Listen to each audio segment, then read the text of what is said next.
নমস্কাৰ life with আস্থা mini blog চিৰিজলৈ আপোনালোকক আকৌ প্ৰায় 10-15 দিনৰ পিছত স্বাগতম জনাইছোঁ। মই পিছে কেম্পৰ পৰা আহি পালোহি দেই, কিন্তু আপোনালোকে খালি মোক চিনি পাইছে না সেইটো ক'ব, কাৰণ যিহে কোলা মোলা হৈ আহিছোঁ।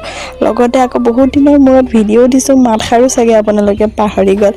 আহি পোৱা পিছে 2-3 দিনেই হৈ গ'ল, কিন্তু মোৰ ভিডিঅ' দিবৰ কাৰণে হোৱা নাছিল, কাৰণ ইমান বেছি ভাগৰ যুগৰ লাগি আহিছিল যে মই অকল শুইয়ে থাকিলোঁ এই 2-3 দিন।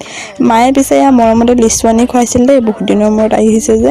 তাৰপিছত দাদা এজনৰ পৰা নিছিলোঁ টঙালিখন, সেইখন দিবলৈ বুলি ক'লোঁ, আৰু তাতে যাওঁতে এইগৰাকীয়ে দেখিছেনে মোৰ চুলি কুঠি কিহেদি বান্ধি দিছে, এইডাল একদম মানে ধান খেৰে বান্ধি দিছে, ৰিবন নিয়া নাছিলোঁ কাৰণে। পিছে এইবোৰ হৈয়ে থাকে আমাৰ মাজত, আৰু বহুত দিনৰ পিছত লগ পাইছোঁ কাৰণে। তাৰ মাজতে পিছে মিচিং সম্প্ৰদায়ৰ দৰা কইনা আহালোঁ আপোনালোকক দেখুৱাই দিছোঁ দেই। মানে আমাৰ এই বৰ্তা এজনৰ এই চুমুকন বাৰ দেউতাকৰ গাড়ীত লৈ আহিছিলে, মানে ইমান আছিলে যে দিয়ক